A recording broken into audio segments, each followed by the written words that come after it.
हर हर महादेव। आप सभी भक्तों को शिवरात्रि के इस महापर्व की हार्दिक शुभकामनाएं। लेकिन क्या हमें पता है कि ये शिवरात्रि क्यों मनाई जाती है? कैसे इस रात्रि का नाम शिवरात्रि पड़ा? किस प्रकार प्रथम पूजन किया गया भगवान शिव का और किसने किया? और शिव पूजन का समय व दिन क्या था? किस मुहूर्त में, किस नक्षत्र में शिव की पूजा की गई थी? तो एक बार भगवान शिव के वाहन नंदी 4 कुमारों में से एक सनत कुमार को बताते हुए कहते हैं कि हे योगिंद्र, प्राचीन काल में किसी समय शेषशायी भगवान विष्णु अपनी पराशक्ति लक्ष्मी जी तथा अन्य पार्षदों से घिरे हुए शयन कर रहे थे। उसी समय ब्रह्मवेताओं में श्रेष्ठ ब्रह्मा जी ने अपनी इच्छा से वहां आकर उन परम सुंदर कमल नेत्र विष्णु से पूछा, तुम कौन हो जो मुझे आया देखकर भी उद्धत पुरुष के समान सो रहे हो?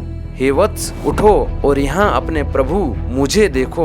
इस वचन को सुनकर क्रोधित होने पर भी बाहर से शांत व्यवहार करते हुए भगवान विष्णु बोले, हे वत्स, तुम्हारा कल्याण हो, तुम्हारा स्वागत है, आओ इस आसन पर बैठो। तुम्हारे मुखमंडल से व्यग्रता प्रदर्शित हो रही है और तुम्हारे नेत्र विपरीत भाव सूचित कर रहे हैं। ब्रह्मा जी बोले, हे वत्स, हे विष्णु, काल के प्रभाव से तुम्हें बहुत अभिमान हो गया है। हे वत्स, मैं जगत का पितामह और तुम्हारा रक्षक। विष्णु बोले, हे वत्स, यह जगत मुझसे ही प्रकट हुआ है। तुम केवल चोर के समान दूसरे की संपत्ति को व्यर्थ ही अपनी मानते हो। तुम मेरे नाभि कमल से उत्पन्न हो अतः तुम मेरे पुत्र हो। तुम व्यर्थ की बातें कह रहे हो। ऐसा कहते हुए नंदिकेश्वर बोले, उस समय ब्रह्मा और विष्णु मोहवश मैं श्रेष्ठ हूँ, मैं स्वामी हूँ, तुम नहीं, इस प्रकार बोलते बोलते परस्पर एक दूसरे से युद्ध करने के लिए उद्यत हो गए। और ब्रह्मा जी हंस और भगवान विष्णु गरुड़ पर आरूढ़ होकर वे दोनों वीर युद्ध करने लगे। जब सुबह से लेकर शाम तक युद्ध चलता रहा, तब भगवान शिव ने देखा कि यह युद्ध बहुत बढ़ता जा रहा है, तो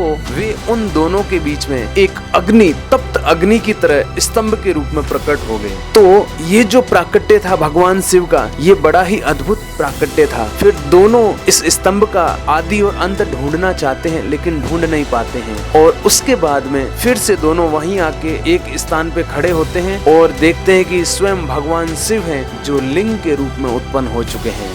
भक्तों में सर्वश्रेष्ठ भगवान शिव को देखकर ब्रह्मा तथा विष्णु भगवान शंकर को प्रणाम करके दोनों दाएं और बाएं खड़े हो गए। फिर उन्होंने वहां साक्षात प्रकट पूजनीय महादेव जी को सह परिवार सहित श्रेष्ठ आसन पर स्थापित करके पवित्र पुरुष वस्तुओं द्वारा उनका पूजन किया। अब पुरुष वस्तुएं क्या हैं? ऐसी वस्तुएं जैसे हार, नूपुर, कुंडल जो लंबे समय तक खराब ना हो उनको पुरुष वस्तु कहते हैं, और जो कम समय में खराब हो जाती हैं उन्हें प्राकृत वस्तु कहते हैं। फिर ब्रह्मा तथा विष्णु ने भगवान शिव का अनेक सारी वस्तुओं से पूजन किया, जिसमें हार, नूपुर, केयूर, किरीट, मणिमय कुंडल, यज्ञोपवीत, जनेऊ, उत्तरीय वस्त्र, पुष्पमाला, रेशमी वस्त्र, हार, मुद्रिका यानी अंगूठी, पुष्प, तांबुल, फूल, चंदन एवं अगरू का अनुलेप, धूप, दीप, सफेद छत्र, व्यंजन, ध्वजा, चांवर तथा अनेक दिव्य उपहारों द्वारा उन दोनों ने भगवान शिव का पूजन किया। पूजन के पश्चात भगवान शिव ने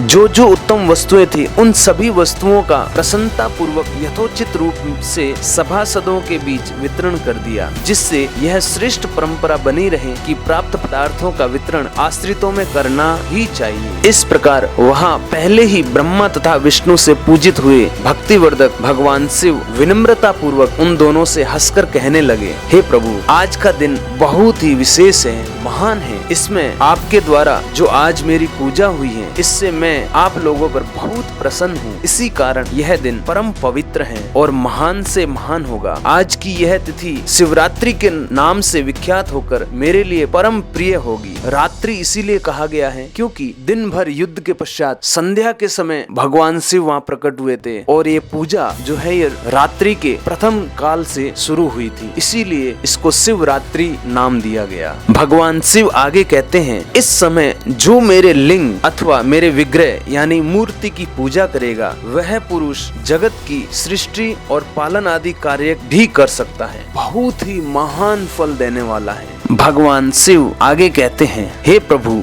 पहले मैं जब ज्योतिर्मय स्तंभ के रूप से प्रकट हुआ था उस समय मार्गशीर्ष मास में आद्रा नक्षत्र था। अतः जो पुरुष मार्गशीर्ष मास में आद्रा नक्षत्र होने पर मुझ उमापति का दर्शन करता है अथवा मेरी मूर्ति या लिंग की झांकी का दर्शन करता है वह मेरे लिए मेरे पुत्र कार्तिकेय से भी अधिक प्रिय है। उस शुभ दिन मेरे दर्शन मात्र से पूरा फल प्राप्त होता है और यदि कोई दर्शन के साथ साथ मेरा पूजन भी कर ले तो उसका और अधिक फल प्राप्त होता है जिसका मैं स्वयं वाणी द्वारा वर्णन नहीं कर सकता। आद्रा नक्षत्र से युक्त चतुर्दशी को प्रणव का जप यानी ओंकार का जप किया जाए तो वह अक्षय फल देने वाला है। इसके जप से ज्ञान, स्थिर भाग्य सब कुछ सदा के लिए प्राप्त हो जाता है। सूर्य की संक्रांति से युक्त महा आद्र नक्षत्र में एक बार किया हुआ प्रणव जप कोटि गुने जप का फल देने वाला है। मृगशिरा नक्षत्र का अंतिम भाग तथा पुनर्वसु का आदि भाग पूजा, होम और तर्पण आदि के लिए सदा आद्रा के समान ही होता है। मेरा या मेरे लिंग का दर्शन प्रभात काल में ही प्रातः तथा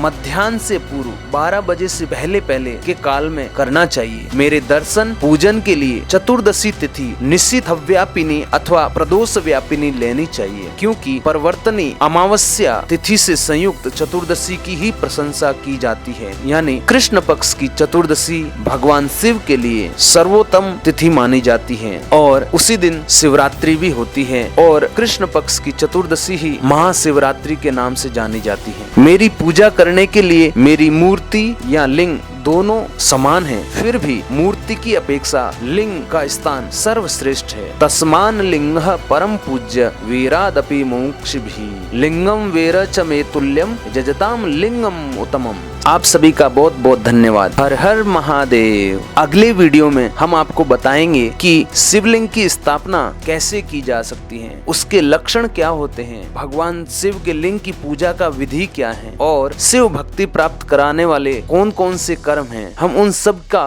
वर्णन करेंगे। हमारे इस चैनल को सब्सक्राइब कीजिए, इस वीडियो को लाइक और शेयर जरूर करें।